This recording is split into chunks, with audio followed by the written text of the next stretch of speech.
नमस्कार मित्रांनो, आज मी तुम्हाला आपल्या ब्लॅक डायमंडच्या ट्रायल प्लॉट मधले काही झाडं दाखवणार आहे। हे पाहू शकताय तुम्ही। आपण ट्रायल साठी 25 रोपं लावली होती। आता 7 तारखेला 2 महिने झाले झाडं लावून, आणि तुम्ही पाहू शकताय आपल्या झाडांना कळी पण निघालेली। जेवढे नवीन फुटवे निघालेत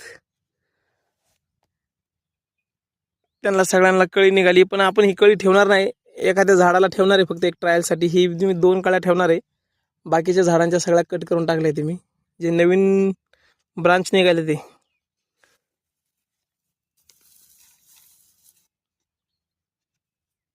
तुम्ही पाहू शकताय। ह्या झाडाला पहिली ही एकच हे होती, ब्रांच होती। ही एक नवीन निघाली, त्याला ही एक नवीन निघाली।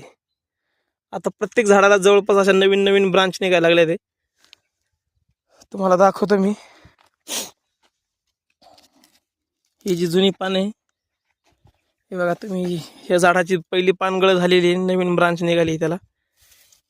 आपण जे खाली टाकलं होतं हे खाली ओलावा राहण्यासाठी, गारवा राहतो कारण ऊन जास्त आहे खूप। आणि जी कलम केलेली खालची जी ब्रांच आहे त्याला असे नवीन नवीन फुटवे निघतात, पण ते फुटवे काढून टाकायला लागतात कारण की ती व्हरायटी वेगळी आहे आणि आपली व्हरायटी वेगळी आहे।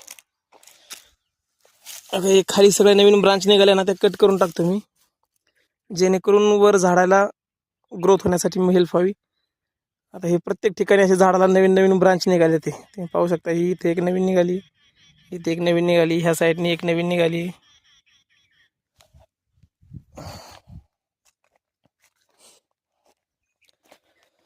पहिल्या 2 महिन्यात काहीच नव्हतं निघालं। तर तुम्ही खाली पाहू शकता, इथं तुम्हाला दाखवतो मी। याच्यामुळे काय होतं, असा ओलावा राहतो मातीत, चांगला गारवा, त्यामुळे झाड लई स्ट्रेसवरती जात नाही पाण्याच्या। आणि हे जे खाली नवीन फुटवे, तर हे फुटवे कट करून टाकायचे असे, कारण आपल्याला त्याचा काहीच फायदा नाही। ते आपण खायला झाडलेलं ते सगळं खाऊन टाकणार। हे बघा, हे नवीन ब्रांच आहे इथं, हे खाली एक नवीन ब्रांच फुटली। ही एक म्हणजे आता आपल्या झाडांनी जमिनीची मुळं जमिनीत व्यवस्थित जाऊन झाडं आता ग्रोथ व्हायला सुरुवात झाली। ही नवीन इथे एक बर्ड निघाली अशी त्याला, आणि हे जे नवीन निघाली त्याच्यामध्ये कळ्या पण निघाल्या। ते